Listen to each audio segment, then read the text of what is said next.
Welcome back, folks, for another fun episode of Smokeless Powder versus Powder-Coated Bullets. So if you're just joining us, I started this little test about a week ago. I first saw Booze and Bullets doing it, and then K24, PCC Kid, MCK. There's a whole bunch of guys all doing these tests. So if you're also making a test of your own, make sure to put it in the comments so we can go and check it out, and we can all kind of share our own data. And we'll actually get a list of stuff going on, and people can figure out what can and can't be used. So our first powder we started with was Hodgdon Clays. It's got that awesome little greenish yellow tint to it. And as you can see, it's not sticking on the bullet at all. Maybe from some static a little bit, but yeah, let's leave that in there. It's not tacky at all. I can't get a fingernail into it. And I think Clays is, so far after 1 week, unharmed.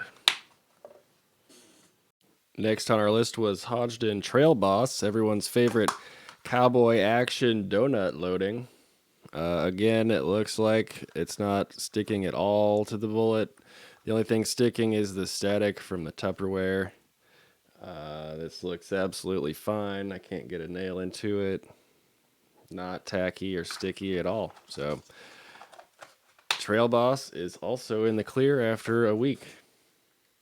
Moving right along, we've got some H110 here. A fine ball powder. Looks kind of just like all the others so far. Lots of static. And nothing is happening there. Well, this is actually good news, nothing's happening. So far we're safe. Fourth here we have some Titegroup, another small ball powder. Or sorry, it's a flake. Let's give that a check here. No, not sticky, not gummy. My hands are a little sweaty, but I don't think that has to do with this at all. So Titegroup, we're also good to go. Last here is 700X.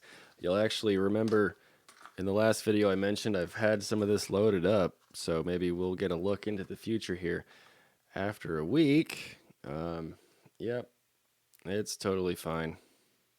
That is just one beautifully coated bullet right there. So after a week, 700X has no effect at this time. However, I have a loaded round here. I'm going to go ahead and pull this, and we'll go ahead and see what's inside. So here we are over at the press. I have the Hornady Camlock bullet puller installed, and that's because it's like 2 a.m. and I don't want to wake up my wife smashing this into the desk. So pro tip, get yourself a collet puller. It's awesome. Okay, so this is real simple. We're just going to run this up until we almost touch there, and then, oh, there we go. And then we shall pull our handle, and you can see we've locked this over, and now I'm going to pull up. And now we have pulled a bullet. Look at that. Look at that little cutie. Oh, I got her. All right, I'm going to change the camera, and we will take a look at this guy.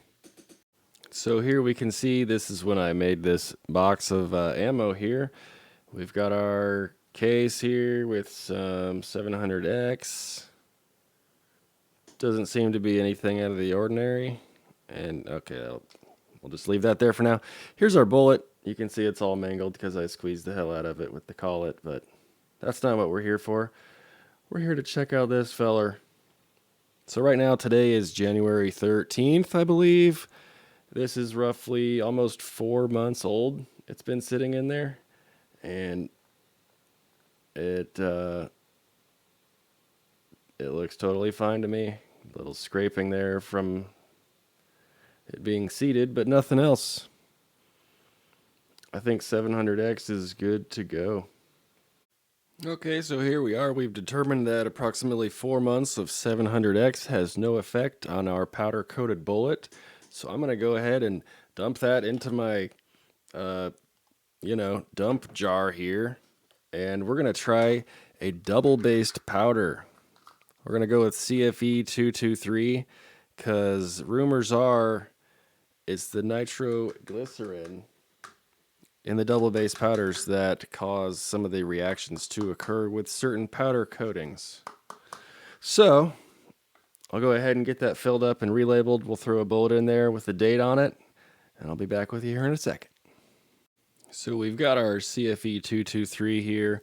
I threw in the bullet that we pulled just to see if some exposed lead would have any effect with it for some stupid reason. But there's some CFE 223, our double-based powder we're going to be testing. I'm sure some of these are also double-based, but I haven't looked it up. But we've got one for sure here that we will test and see how it reacts over time. All right, folks, we're going to wrap it up for today. Thanks for joining us. Again, if you're doing a test of your own, let us know down in the comments and link your videos so we can all compile our data together and all be on the same page with this stuff. So thanks again for watching. Make sure to subscribe, and you guys have a good one. I'll see you in the next video.